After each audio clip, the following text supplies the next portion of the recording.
Okay. Hi, everyone. Um, so Gabrielle and I are going to be hosting the Legislative Advocacy 101. And so just a few things. The agenda for this is we're going to go over the purpose and objectives of advocacy and the roles that regional family support planning councils play in this mission. And then we're going to talk about the New Jersey legislative process and how we get things done and differences between lobbying and advocacy.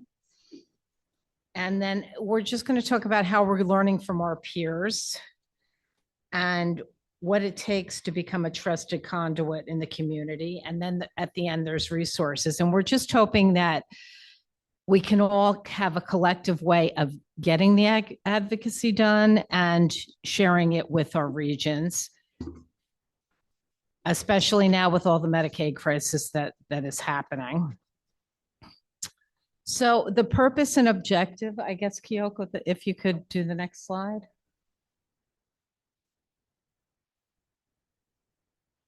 Okay, so, oh, right, I already went over the agenda. Sorry. Okay.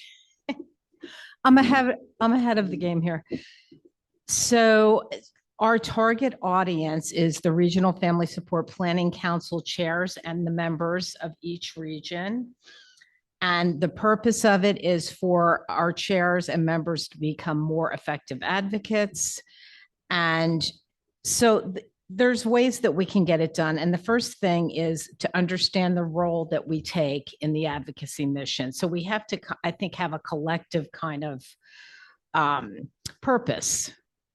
And then we want to get our point across by gaining knowledge about the New Jersey legislature and learning the differences with what we can and cannot do as a council member or just as an individual, because that's really an important distinction that Gabrielle will talk about later.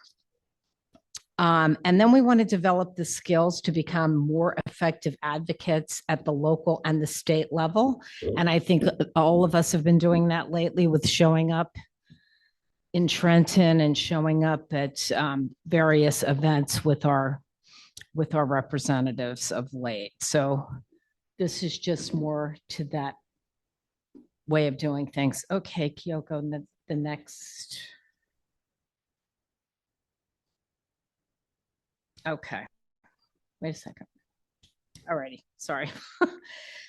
So the roles of regional family support planning councils, and of course, we all know that we were created in unison with the Family Support Act of 1993. We consist of individuals with intellectual or developmental disabilities or their family members. That's who we are. And our RFSPC members are the voice of families in their regions. So I guess I'm not telling you guys anything you don't already know, but hopefully the people that are on the Zoom may learn something. Statewide Family Council delivers the collective voice to state leadership and various stakeholders, including legislators. Okay, I guess the next one, Kyoko. And then, so here's a quick overview of the New Jersey legislature. For those who don't know, it consists of two houses, Senate and General Assembly. There are 40 40 Senate members and 80 General Assembly members. So we have a lot of people that we can tell our stories to. Each house has a presiding officer and the president of the Senate and the speaker of the General Assembly. Okay. I guess those are the presiding officers. Okay, I got it. There are 40 legislative districts. And so the next slide will tell you how to find your district and the elected officials.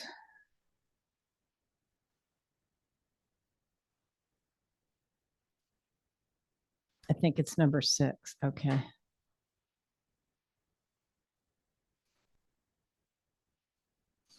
All right. So I can't read that, so I'm going to have to go.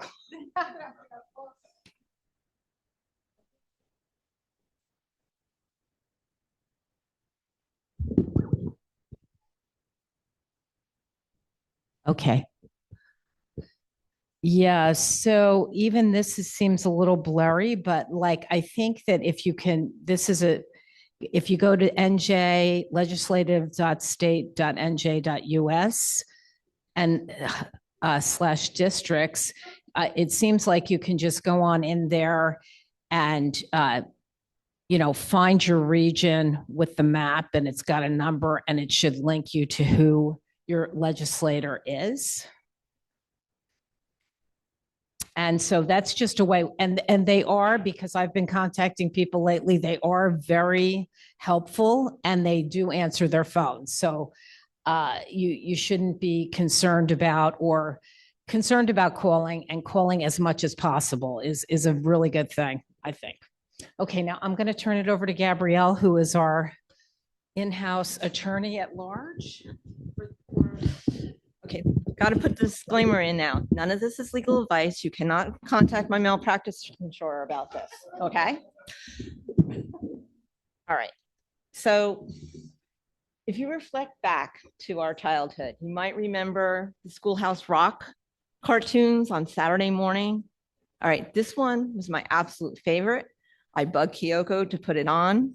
It demonstrates the plight of the poor little Bill who wants to become a law. And what was good about it, it taught kids about the journey from the idea going through. Okay, and the song gets stuck in my head. I apologize for that.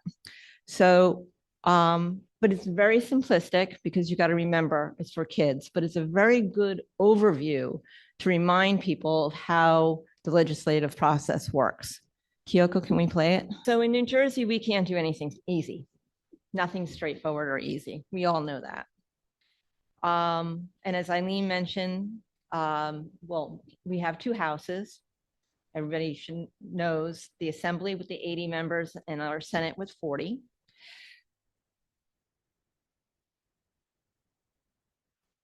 We'll get there.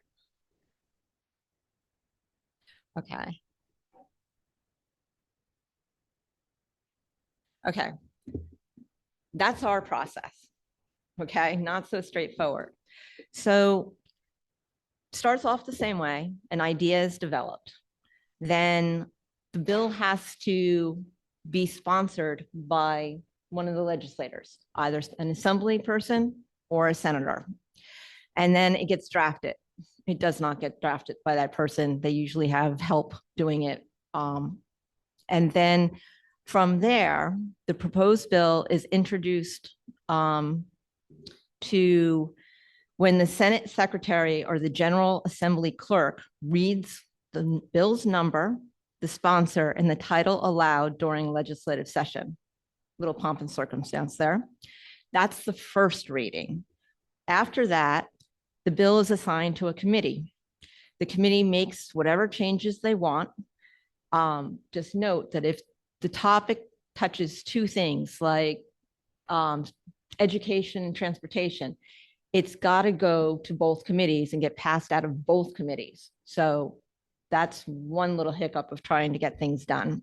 All right. So once it's passed out of its committee or committees that it had to, then it goes back to wherever it started. If it started in the Senate, it's got to go back to the Senate. If it started in the Assembly, it's got to go back to the Assembly. Then the Senate secretary or the General Assembly clerk reads it again, the bill's number, the sponsor, and the title aloud during a legislative session. This is called the second reading. Then the Senate president or the General Assembly speaker schedules the bill. So now you have to get it that way, one more step. And one more time, the number, the title, and the sponsor get read aloud in the chamber. That's the third reading. The bill is then debated by the whole chamber, and it has to get a full vote. It gets voted on by the full chamber. It's got to get a majority vote. So we don't have any of the games like the federal Senate where it's super majority or anything. It's a straight majority, 41 for the Assembly, 81 for the House. Then once that chamber decides that it should move forward, it's got to go through the whole similar process on the other house. Then when both houses agree on what the bill should look like, it lands on the governor's desk. In New Jersey, we've got the unique little option of the governor can either sign the bill, veto the bill in its entirety, or line item veto. That means the governor goes through and crosses out what he doesn't like, tells the Assembly and the Senate, I'm not going to sign this until it satisfies that person, the governor.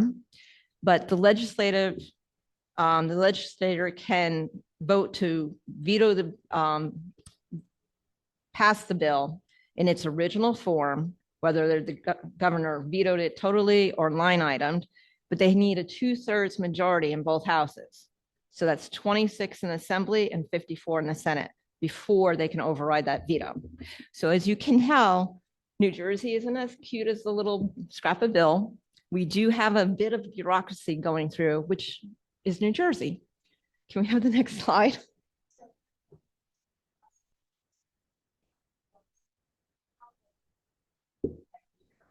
No, I'll get to it. Let's go to, now here's an example of a bill that. Yeah, Gabrielle, I'm just wondering like how long? Oh, you're going to give an example now. Okay, cool.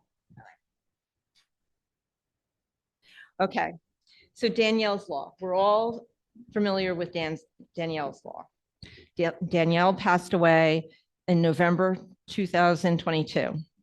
So an idea was created. In May 2003, the Assembly and the Senate proposed similar bills to require staff to call 911 in life-threatening emergencies. Like that wasn't common sense. So what was good about that is that the bill was introduced in both the Senate and the Assembly. So it was moving through that process of being read 3 times and getting out simultaneously. And then what happens is the sponsors on the Assembly side and on the Senate side agree on what the final bill should be before it lands on the governor's desk. It just makes things shorter. So when you're thinking about advocating, think about, well, I got to talk to somebody on the Senate side, but I also have to talk to somebody on the Assembly side and try to get it moved forward that way. So then the bill was passed in June 2003. The governor signed it in October 2003. So this bill, and it was quick, believe it or not, that was quick. From the idea to actually getting on the governor's desk signed was about a year. Most bills take much, much longer than that time. So it's a lot of patience and it's a lot of reminding and trying to get it up. If you've followed it, you notice that a lot of things get passed from October to about end of December, January, because that's the crunch time. And you'll see a lot of things done during that crunch time. So now, Kyoko. All right, big caution sign. This is what all our members have to remember. So what can't we do? We as council members have to adhere to protocol. The funding that we get is through the New Jersey Council of Developmental Disabilities. The funding they get is through the federal government. So we as members cannot use federal funds to lobby the government officials or their staff. That's either municipal, county, state, or federal. Now, lobbying is kind of a little gray area. Lobbying involves, this is the official definition, Lobbying involves communicating with government officials, either directly or indirectly, to persuade them to support or oppose specific actions or policies. Lobbyists aim to shape public policy by providing information, advocating for particular viewpoints, and mobilizing support for their clients' needs. So you, as council members, do you want to move to the next one? So you as council members may, as an individual, can lobby your legal representatives, but you cannot use the council's name, funding, resources, or imply that you're there on behalf of the council. Since it's a little bit of a gray area, let's all follow the golden rule. If you're not sure, ask Kyoko or Kerry before you do anything. We should all remember that rule. So as council members, we can provide information and educational materials that impact policies, need for resources, or how to propose or how to explain how current practices or proposed practices work well in our community. We can always talk about our kids. We can always go there as a parent and say, as the parent of so-and-so, my child benefits, or this program is a good program, but you can't stand there and say, I am a member of council so-and-so. That's the bright line, because we cannot lobby as council members. We can advocate as parents and we can lobby as parents. So next slide. Where are we? Okay. So sharing information is always the important thing. We all learn from each other. We all have backgrounds in all different kinds of things. There's always something that somebody in council can help you with. So just remember, if we're here to help each other and to help families outside of us. So talk to everybody, find out what coalition you can get together. I'm going to turn it over to Eileen. So she's going to relay suggestions from one of our members who couldn't make it here together. And then Walt's going to provide some key insights for us. Okay, first I have to find Iris's thing. Do you have it or do I have it? Oh, here we go. Okay. All right. Hi, everyone. So thank you, Gabrielle. So how to build a good relationship with your local legislators. We talked briefly about this earlier. So Walt, I'm going to have you come on up and discuss your way of doing things. And Walt is also Council 6 Vice Chair.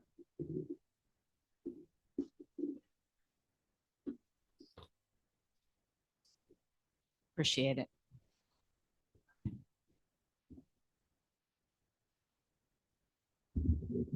Walt does not like microphones.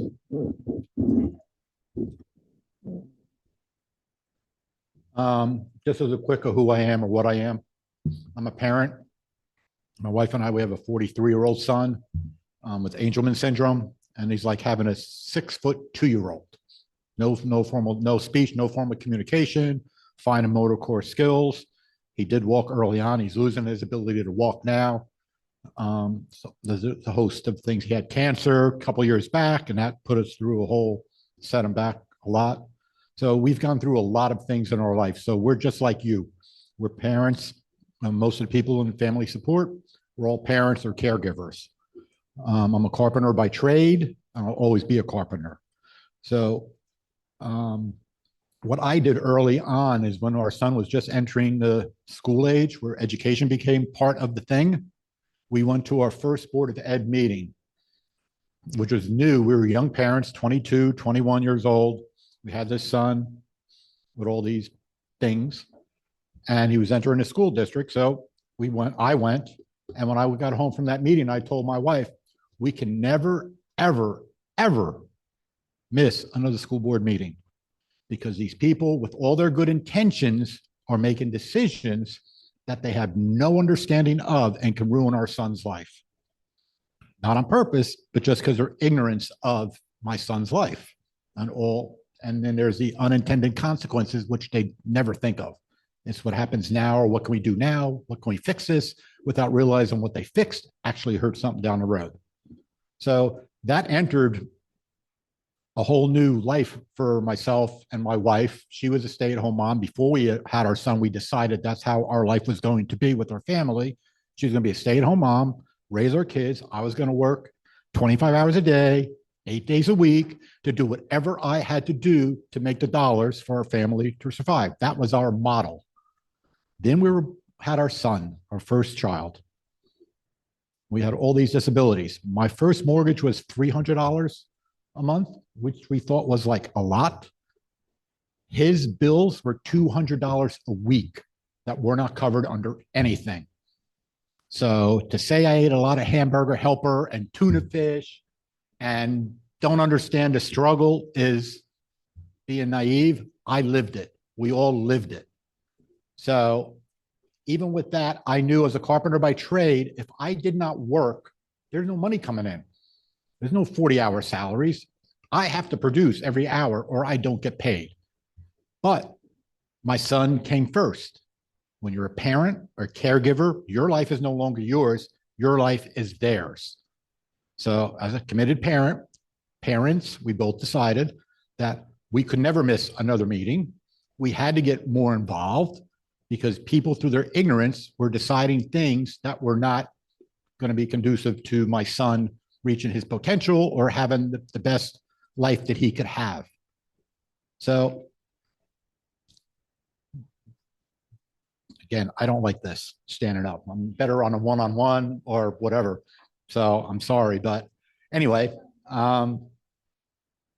that got me slowly into politics behind the scenes, because as much as the school board had no idea what they're doing, I quickly learned that all the purse strings were tied to the legislators, who also had no idea what they were doing.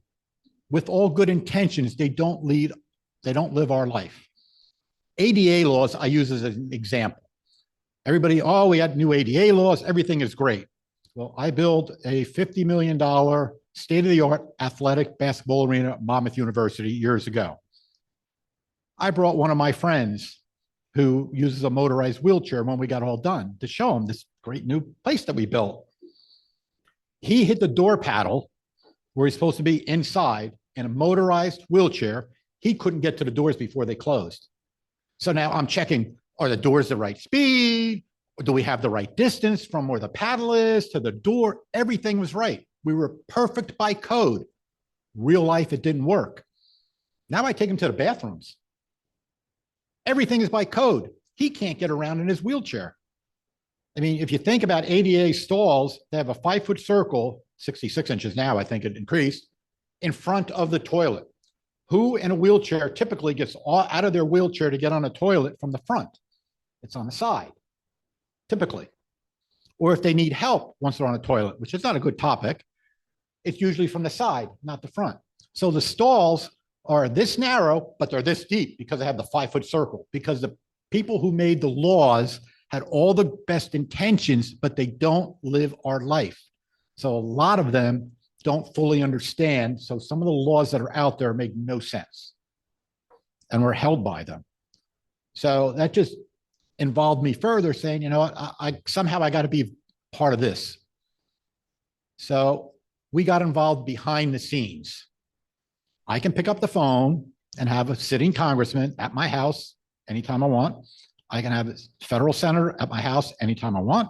I can have my state senator, my state assembly, all my county people, commissioners, the clerk of the county, just retired, Ocean County. Every time I saw him, I would say, when do we do another one of those pizza things at your house? Because we had these informal meetings, or we had these networking meetings or whatever, where I would invite all these people to my home.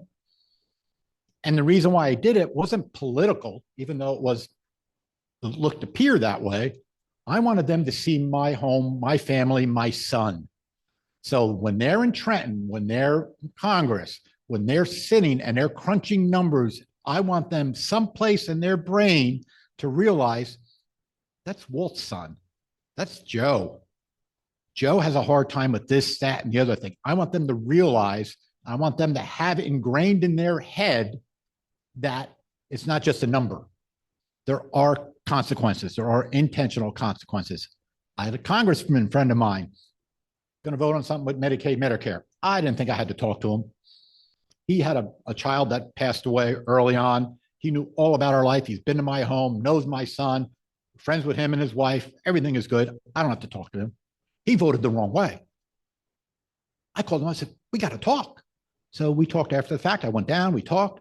He said, if I would have spoken to you before we had this conversation, before I would have made my vote, I would have voted exact opposite because I did not think of the unintended consequences that you are now explaining to me. I looked on the surface looked good. We got all these hundreds of bills that you just saw coming through. Everybody's rushing stuff. They don't really get into the weeds of some things, or they get into the wrong weeds. So he made a wrong decision.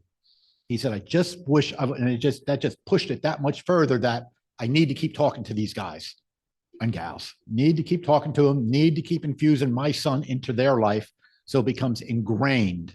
So I can't assume that they're going to make the right decision. Best of heart, best of thought, but they don't live our life. So they don't think it through all the time. And that's how we do. We make it, everything begins at home. There's a whole lot of chatter going on now in our government. And we have to you can pay attention, but put it out of your mind. Don't listen to that. We're not going to fix anything in Washington by going to Washington in March. You're one of how many millions of voices that these people hear? Who's going to listen to you? Are your township committee people, your county freeholders, commissioners, whatever they call, your state legislators, your state congressman, your state senator, your federal senator, federal congressman. They will listen to you. You are their constituents. You want to get their ear. You want them to be thinking about your loved one. So then when they go to Washington, you're not one of millions of voices that they got in their ear at that time, and they get tone deaf. They just tune it out. Even the marches in Trenton, I'm not a fan of that. I would rather spend my time one-on-one with my senator or assembly people at my home or at a function that I can bring my son to. Again, reinforce it. They don't want to see me. They could two things about me, but I want them to know who my son is. I want them to think of him first. And every time they come up to a bill or an appropriation or something that involves our population. And that's all I do. I keep it small and I keep it simple. Our town had Challenger League before there was ever Challenger Leagues around. This was 30 years ago, 20 some years ago. That Challenger League now in baseball, it's not an offshoot of their league. It's part of their league. They're required to do the candy or the cookies, and they're required to work in the stand like every other kid. They have the typical team members who want to come and want to work in a Challenger League. So it's integrated with the whole league. It's no longer a subset of the Little League. It is part of the Little League. My town had bowling for our population. We had basketball, Discovery basketball, like no other basketball. There was more dribbling going on, and then you give the kids the ball. I mean, it was basketball like you've never seen, but it wasn't about the basketball.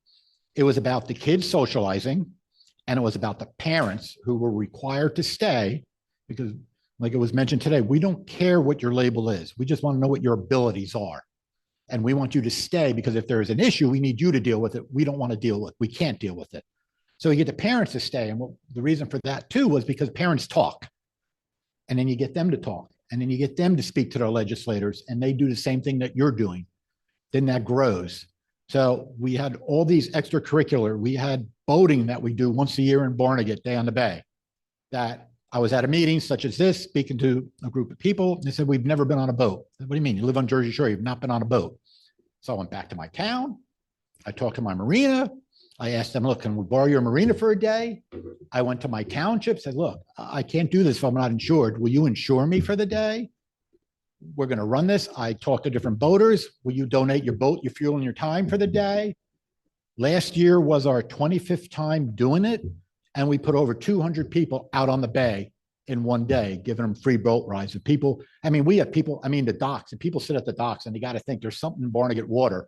You got people with helmets on and all kinds of individuals with electric wheelchairs. We took on the boats, and We have aluminum ramps that we can get you on a boat. If you want to go on a boat, we'll get you on a boat, no matter what your disability or apprehension. And if you want to go on a boat and you don't want to go anywhere, then the boat just sits at the dock and you sit on the boat until whatever, and then you get off the boat. There's no impression, no anxiety, no nothing. It's just a carefree day of people that aren't going to pass judgment on you. And on those days, we invite the legislators to come.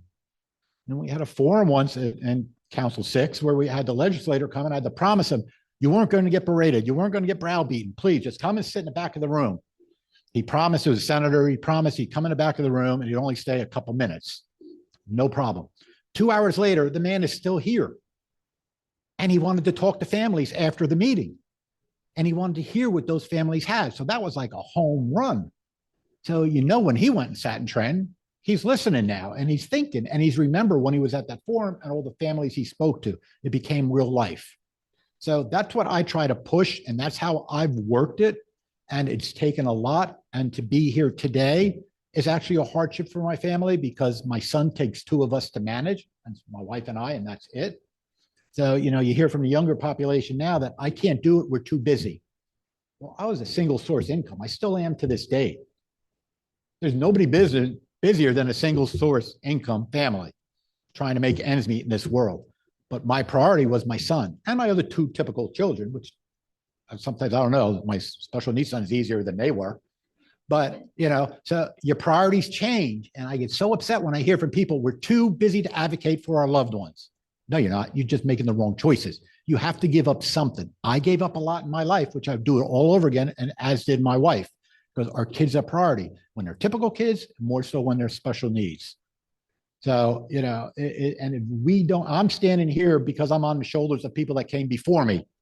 Everybody else that gave. There's a lot of speakers you heard today. There's a lot of people in this room who've been doing this for God knows how many years or generations sometimes. And if the next population has to do the same thing we're doing. And if they don't, they're going to lose everything.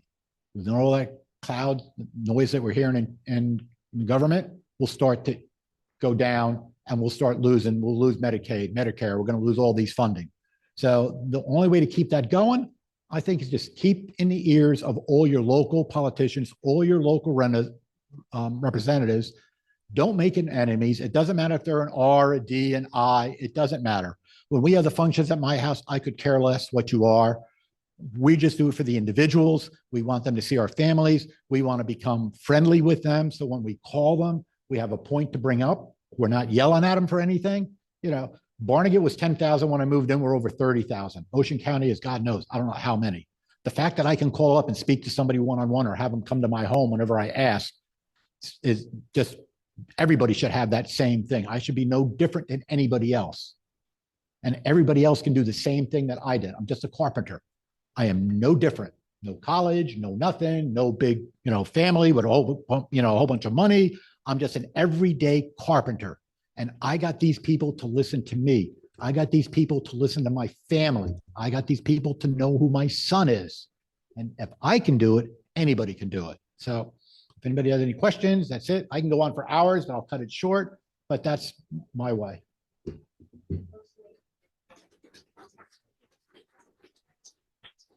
Awesome job, Walt. Really great. Very motivational. So yeah, I think that just by what you're saying in terms of you can reach out to your legislators or your representatives and not be concerned about being a bother. They're there for you. You're voting for them. And, I think that a lot of people just get hung up with, I'm just one person. They're not going to listen to me. They're not going to, hear what I'm saying. So I think that's a big thing we're trying to get across today with this training, that if we go about it in a cohesive way and we just feel comfortable in talking to our representatives about what our needs are. I'm really impressed with how you had a vision and got it done and just involved a whole lot of people in your journey to get there. And I think that that's what we want to try to do as a group as well. And I can say in my town of Cedar Grove, my kid's like 34, there was no sports, there was nothing to, like when he was I'm talking like 94 in the 90s, forget it. It was like, oh, we really can't, we don't have anything for them, you know, and even to get swim lessons at the local pool or something was a challenge. I know a lot of things have changed now, but as you say, people before us advocated and got stuff done. I think that we just need to feel comfortable with our voice and just I, you know, and good things can happen in that regard. So nice work. We I could, always speak as a parent. yeah. I never speak as a council member, and I was on Yeah. NJCDD for 16 years now. Now I'm off. What? You left? You No, know, you you can't. get too busy, and the next generation has to come and I start know, to that's to do things. And I Yeah. try to pull back, and I keep getting pulled back in. Yeah. But I'll always be my son's voice and advocate. That's But right. you know, you have to be humble. You have to, you know, just be friendly and kind, and you just have to do it in groups and come with solutions, not always problems. We came to our town with solutions or things that we Yeah. wanted as a group, not just me. As a group, I can't do anything with just me. I'm a team builder. I like getting smart people around me, and I'm the dumbest one.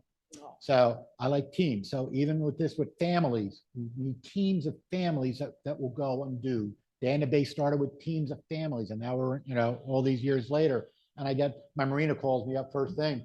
When are we doing that thing? Now I have the town that formed a committee in town that wants to take over and run it. Now I have, you know, other boaters that are calling me up. When are we bringing our boats down?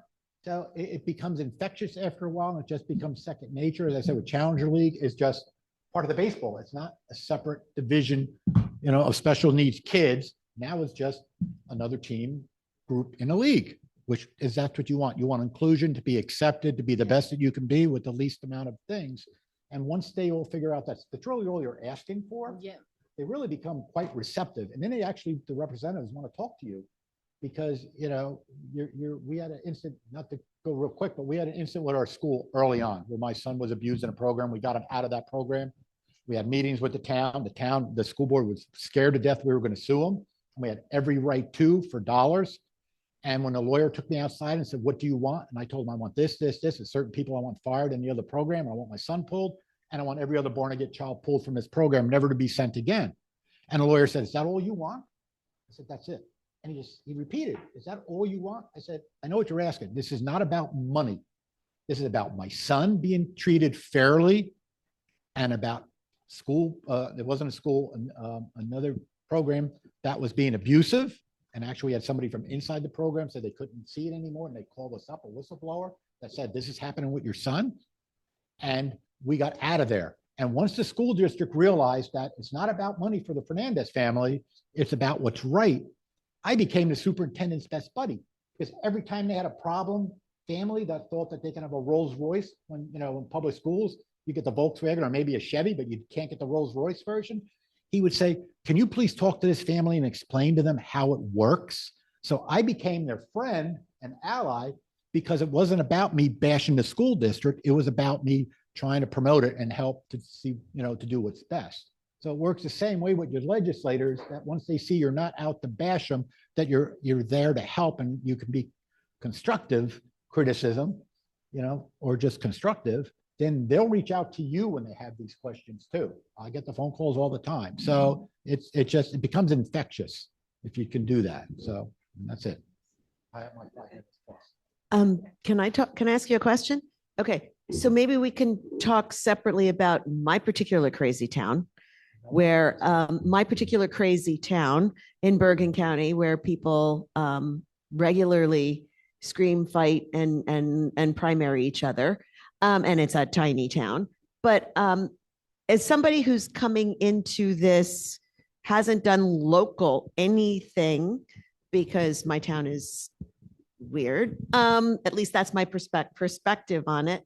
What can we do? I mean, what can we do that's not like national political, but local political with adults? I mean, we already have adults. It's not like I'm part of the school district anymore. So how would you suggest coming into this later? I do everything behind the scenes. I don't go to township meetings and stand up. I don't do any of that stuff. I get the committee people one-on-one. I get them the same way I do the other legislators. I invite them over for coffee, invite them over for something. I'm going out on the boat, You want to go to the marina? Let me show you my son, whatever. And I try to develop a personal relationship with people on the committee. And once you start to do that, again, you're not bashing them, you're not doing anything. It seems to work, but it takes a long time for that to happen. It's a process. There's no shortcut. No. You got to be not a problem, but you have to be a solution. And a lot of parents go the other way by mistake because they're angry, they're frustrated, they're whatever. And if you forecast that, you're the last person they want to talk to. They got enough problems, but if you forecast that you can help them, then they'll reach out to you and help, as the school district started to do after they realized that I was there to help. I'm just going to add on to that. So Gil's saying you catch more flies with honey than vinegar is true. Now, my town is a small town also. It's kind of like if you're not third generation, you're a newcomer in the town. So my kids count. I don't, because I'm an outsider. So, but when I was in the school, we started a program, movements, parents for adults and children, so that, because there were no rec programs for our kids. So we started that. We started that in school.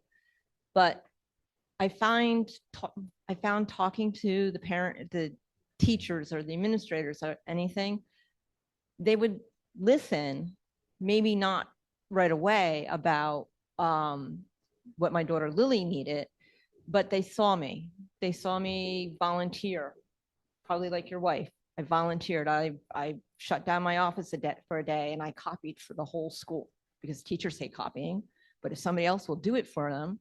Now I understand schools are different now and it's different in the adult world too, but we helped out, we tapped into, we made friends in the rec department so that we had a rec program. We made friends in the school district so that we could pull kids from the school into the program. And now the rec department, 10, 15 years later, is still running those programs. So like you said, Walt, it takes time, it takes personal energy. You never approach them with a negative attitude because honestly, politicians want to make themselves look good. And the last case resort, we were arguing, well, we were advocating for a reading program to teach our kids how to read in district. They didn't want to hear anything of it. In fact, at that meeting, the president of the school board slammed his fist down and said, my kid needs a new helmet and new pads for football. And you're here bothering us about this. School board. So we very nicely, thank you very much.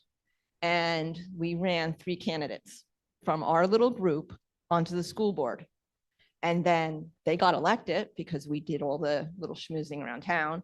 The next year, we got 2 more people on the school board. Okay, so at the very least, if you can't get them to listen to you, start talking to people. See if you can get somebody on the board to start talking for you. We got that reading program and plus a lot more by having all the people on the board. So I know you think it's impossible. But I'm giving you the example for the district, but you can still take that example and do it on something else. Yeah. So next time, say hi to him again so that he starts recognizing you. Like I said, honey catches more than vinegar. You go in with an attitude of, you owe me, or my kid needs. They're not going to listen to you. But if you say, how can I help you? What can I do for you?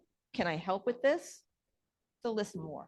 So we funded things. We funded the Challenger Little League and made it so it had a fund in it because a lot of those parents are so strapped that they can't even pay for their kids to go to Little League, you know, typical kids, let alone a special needs child, right? So, but then it actually got to be, that was reverse discrimination because now we're letting them go for free and typical families have to pay. So I actually had that thrown up in our face. And then we made it so, okay, we're not going to talk about this anymore. And we just made the Challenger League, wound up being funded in perpetuity, and they know who to call if they need more money. But then it slowly went away, and we didn't have that. So you also have to worry about, you know, the optics of what you're asking at the same time. When I started the boating thing years ago, I didn't want that to be on taxpayers' dollar. I wanted them to insure us, but we raised funds. We raised a lot of funds. So we cover those costs. We cover all the costs on that. So everything that we've done in the past, we've also found money from us as families who had nothing to begin with, but we were willing to give up a little bit more to fund that. So money was never an issue with anything that we did. So that took one thing away from the town, or took one thing away from the Board of Ed. We funded reading programs in our school with the caveat of our names could never be mentioned. We didn't want anybody to know who was donating to anything, because people say, well, they only donated because of this, or they only donated because of that. And to that day with my family, that's still how we do things. Our name cannot be mentioned. If we're in a group and we're soliciting or we get money, we won't mention a lot of the people, same thing. We won't mention who funds us or where we get our funds from, because we don't want people to start making these accusations. Or you're funded by the R's if we're doing something for the town, and you're funded by the D's, and it becomes political. No, all that stays out of it. You want to fund us or donate to the cause, you're going to donate anonymously, because you don't get any accolades for doing this. You're doing this because you want to. And we still do that today. So, and then eventually things just wind up taking a life of their own. You'll see if people want to do the right thing, and if people just start doing the right thing. But if you go in there, hat in hand, so to speak, you go in there saying, there is an issue, we have a solution, and if it's a dollar issue, we have another solution. You know, we can, you know, our Little League fields didn't have lights on. So people, we found out how to fund to do the Little League lights. The town shut me down because they have to do it through certain state procedures, because that's how the lights go. But then the town miraculously found money to put all the lights on Little League fields. But yet we still had a coalition that had all the funds, had everything. We had the contractor, we had everything. We couldn't do it because of state statutes. But we came to them with an issue, and we're willing to help them. And then they somehow found the money. Now they want to help us because they see. So it's like a reverse psychological kind of thing there that you do with them. And, you know, you got to make it their decision, their idea. And then it becomes a great idea. And you just say, yes, thank you for thinking about it. Pat them on the back. And, you know, politicians by definition have egos. So, you know, you can't put them in a corner, but you want to make them in your corner. Honey does a great job. And it served me well over all these years through all the things that I do. So, you know, but it takes years. I'm doing this for 40 some years. My son's 43. So 43 years we've been doing this stuff. And you can't, even though I want to ease off now, I keep getting sucked back in because there's still a lot more work to do. And the next group really has to do it, but they're not. So then we can't let everything go by the wayside. So we all have to stay and keep this going. But it's an ongoing, I don't want to say a battle. It's an ongoing learning experience that the other side needs about our life. And we have the strongest thing you have is a vote. Once the politicians know that you have a coalition, and it's just not the vote to Fernandez family, but it's all the people my son comes in contact with. And we have like a Pirates Day in Barnegat. And we push this kid through in his wheelchair, my wife and I, walking in these crowds that are shoulder to shoulder. And all we hear all day long is, hey, Joe, hi, Joe, hey, Joe. And my wife and I look at each other and say, I don't know that. So this is a nonverbal kid, never been in the school district, never. Always been out of school placement when he was coming through. And all these people, more people know him than know my wife or I, because we have him out so much. He's been so much part of the fabric of the town and been involved in everything. And it's amazing to walk through and we're just staring at each other. I don't know that person. You? And she, no, I don't know them. I thought you knew them. No, obviously he does, because they all know him. So it's just a matter of the positive. We have a hard enough life that you can't take your life, all the negative things, and impose it on them and be mad that you got to do this and you got to do that because we're entitled. You may be entitled, but you have to find a positive way, because a whole lot of people feel they're entitled to a whole lot of things. And you want to be that one voice that stands out, but you want it to stand out for the right reasons and not the negative.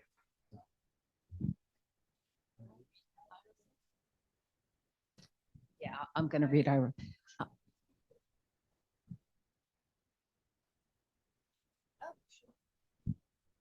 I just want to read two comments from Sophia. That was great, Walt. Thanks for sharing your story. You helped us to see that politicians are people.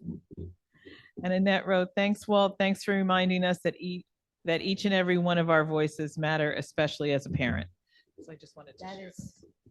Yes, it's so important. And we all have knowledge and a story to tell, and we just want to build more stories. And now I'm going to give you Iris's tips. I think Iris is from Council too, Iris Rivera. This is how she does her advocacy. I attend events throughout the year, such as parades, dinners, and street fairs to show my support. For example, my senator organized a coat drive at her office, and I donated some of my coats. Building connections with elected officials often starts with their chief of staff, who manages schedules and determines where the officials need to be. Establishing relationships with them is also key. The best approach is to demonstrate support, build relationships, gradually introduce yourself, and show genuine appreciation for their work. My strategy is to ensure they recognize who I am while actively supporting their initiatives. This includes introducing myself and explaining what I do. This applies to municipal, county, and state elected officials. So this is all in the spirit of how do we build relationships with our local legislators. And here's some more suggested tips that I didn't share earlier. Always be courteous, not only to legislators, but to their staff. Show up for various events, including non-disability related ones, Veterans Day, resources fairs, and etc. And be a presence at those events as well, just for the inclusion aspect of things. Meet them with your loved ones with disabilities and more. And then we have the next slide, I think, Kyoko.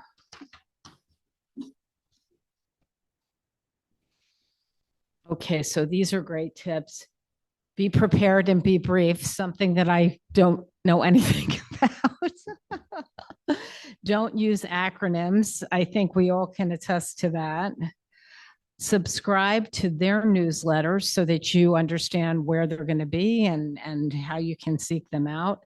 And as Gabrielle said, honey over vinegar. Honey is, the sweet way is better than being aggressive when you're approaching people. And attend town hall meetings and outreach events. And always, always, always use people first language. The person with the disability is not, it's a person. He's a person. He's not the disability first. And I have to say, I would just add, as Walt was talking about getting out in the community and his son, where everyone knows and loves Joe, we take Colin to some local restaurants, like, once or twice a week. And we've been going to the same 3 different restaurants, and they all love him. And he always gets his certain booth, and they have his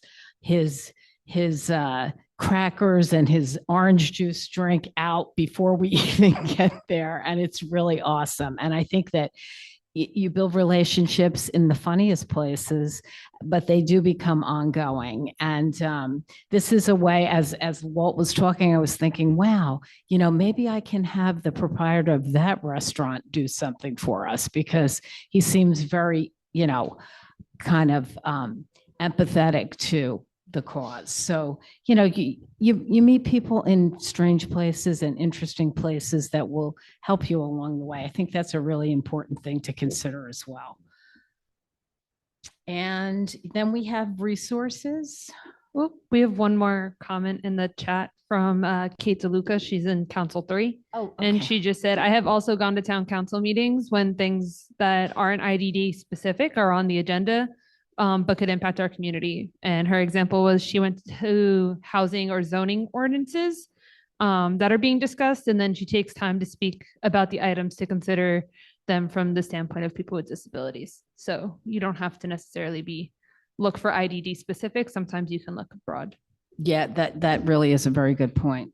And I would also like to just back up with what Kathy has been saying, just hit as many of these legislative events that we can hit just to, have our presence shown. And at LaMonica session last night, I thought it was really great that there were a lot of people with disabilities there that were highlighted, and Paul Aronson was there, and it was really great. Like, I thought that she was very sympathetic to our needs, right? Also, Kathy was able to get her to come to our meeting in May, the Council 4 meeting. We're working on that. So that's going to be good in May, right? So, okay. Am I missing a page? Oh, okay. All right, so the resources, the video is great. So I think that Kyoko has sent out the whole slide deck, right? To the chairs, and that's going to be available. We totally encourage our council members to just get the word out for that. And especially now with everything that's going on with the Medicaid situation, we really would like people to, highlight their stories and try to affect change. So okay. Well, I don't need to list all the resources. We have that in the thing. And this is our wonderful committee. Yes. Oh, Darlene, Just sure. want- Hi. Yeah, hi. I just want to share, our story is very similar to mine. My township, I befriended my township. I was persistent in making local connections. It is a good idea to be kind, go to their meetings. I started out with my daughter. I thought I was the only person in the township of Irvington with a child with special needs.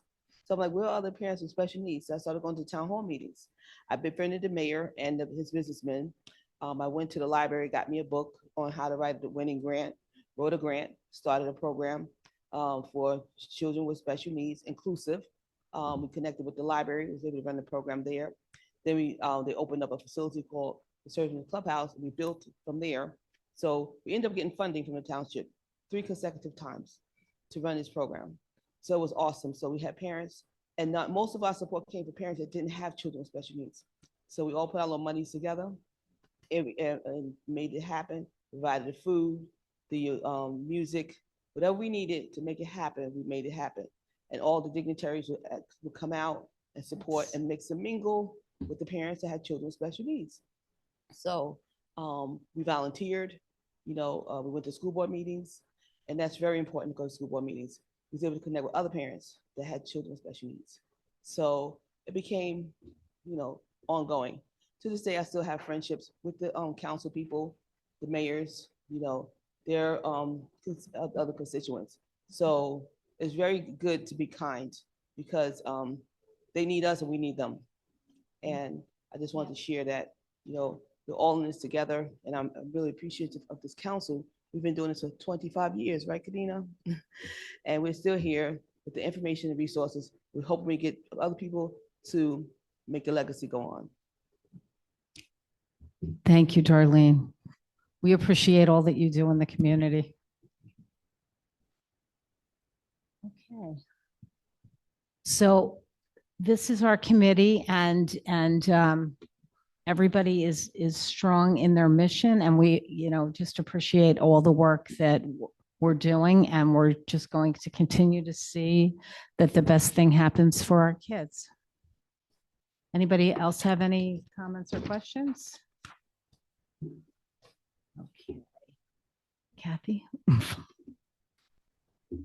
Thank you. And Kyoko and Carrie, thank you so much for creating the beautiful slides and all you do for us always.